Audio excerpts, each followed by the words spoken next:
to speak as a survivor, I hope that, it is my healing has gotten me to a place where I can speak about it, because I not only speak about the facts, but I do hold the hand, let's say, of the reader, in that I really also understand, because the healing is spiritual in that sense, in that it creates integration and then deeper understanding of the self.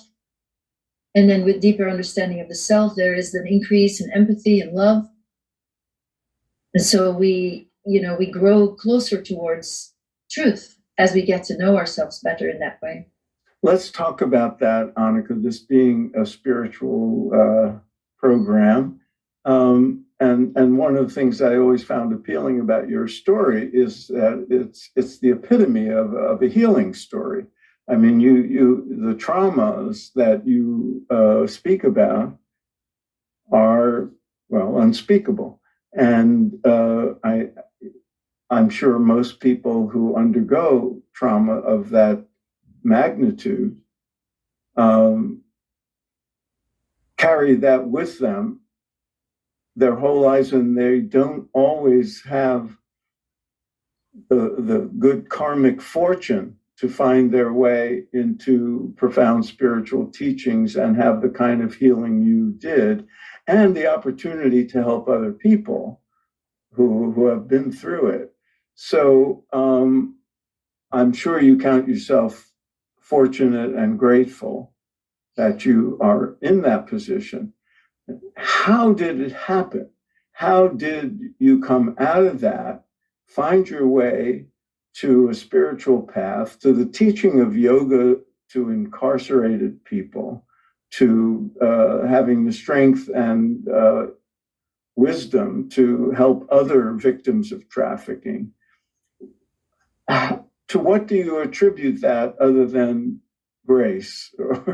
It's all grace, really. Then we can, end that conversation right there. It's all grace. It's all spiritual. I've received what I wanted to learn, or what I was meant to learn. Not easy, and certainly there is no bypass on the spiritual path either. But it is all spiritual, and I am extremely fortunate, of course, extremely fortunate that even as a child, going through these experiences, I felt this benign presence and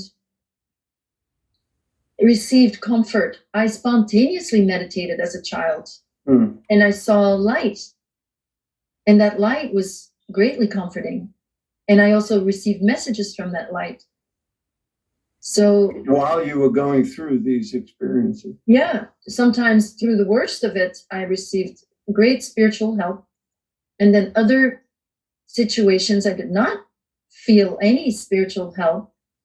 And I later came to see that this was because I needed to go through all of the feelings of that experience. I needed to go through all of the pain, feel the pain and the grief from that experience to more deeply understand it.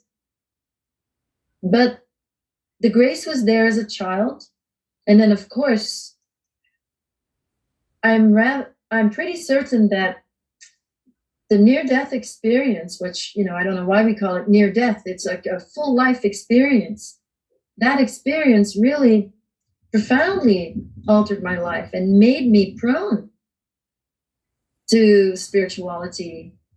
And so it was really just a matter of recognizing Yogananda's face. How did that come about? I mean, when you had that vision, you didn't know who he was. What happened? I did.